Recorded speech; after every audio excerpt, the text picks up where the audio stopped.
Bonjour à tous et bienvenue à vous à ce flash d'information.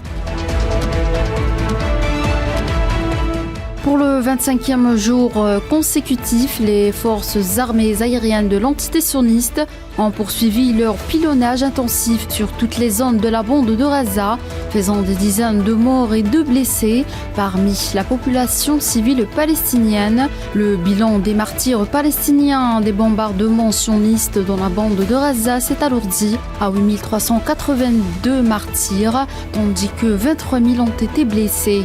Et le Croissant Rouge palestinien s'est alarmé ce mardi de frappes aux abords d'un de ses hôpitaux au nord de la bande de Gaza, où des civils se sont réfugiés pour se protéger des bombardements sionistes.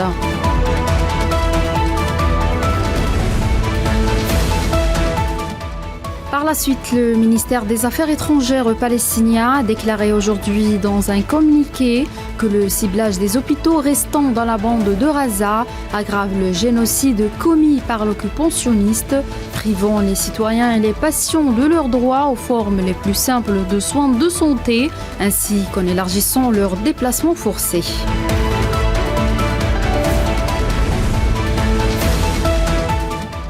Et le président russe Vladimir Poutine a déclaré hier que la position de Moscou sur le règlement du conflit au Moyen-Orient n'était jamais motivée par des intérêts égoïstes, alors que la création d'un État palestinien était la clé du règlement du problème.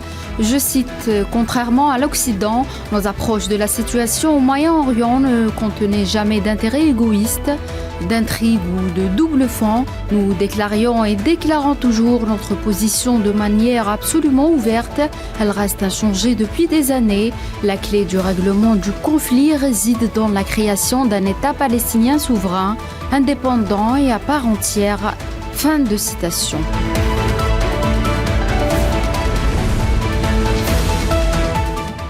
En Algérie, le chef de la diplomatie algérienne, Ahmed Attaf, a reçu hier le représentant spécial du secrétaire général de l'ONU et chef du bureau des Nations Unies pour l'Afrique de l'Ouest et le Sahel, Leonardo Santos Simao.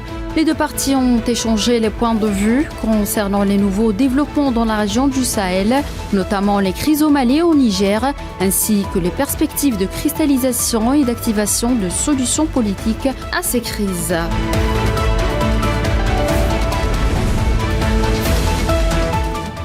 Le Conseil de sécurité des Nations Unies a adopté lundi une résolution pour prolonger d'un an le mandat de la mission d'appui des Nations Unies en Libye jusqu'au 31 octobre 2024.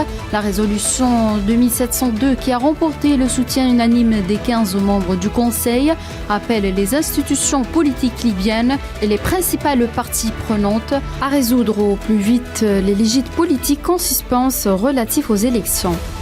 Dans cette optique, la résolution exhorte les institutions politiques libyennes et les principales parties prenantes à négocier avec Abdoulaye Bathily, chef de la MANUL et représentant spécial du secrétaire général des Nations Unies, afin que le pays puisse organiser dès que possible des élections libres, équitables, transparentes et inclusives.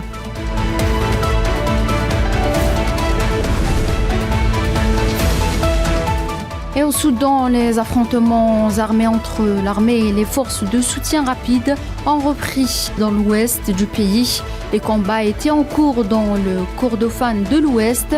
L'armée et les forces de soutien rapide ont entamé un nouveau round de pourparlers indirects à Jeddah, en Arabie Saoudite, avec la médiation du ministère saoudien des Affaires étrangères. Les deux parties devraient discuter de la possibilité d'une trêve et des perspectives d'une cessation définitive des hostilités.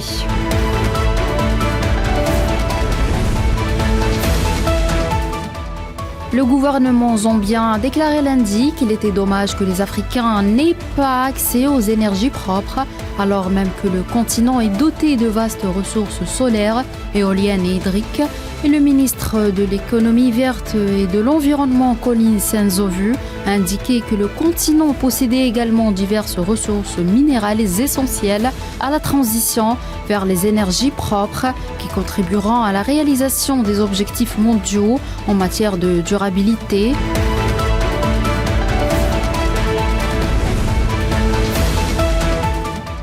Et on passe au sport, la 67e cérémonie du Ballon d'Or qui récompense les meilleurs footballeurs et footballeuses du monde s'est déroulée lundi au théâtre du Châtelet à Paris. L'Argentin Lionel Messi a remporté le trophée pour la 8e fois devant Erling Haaland et Kylian Mbappé.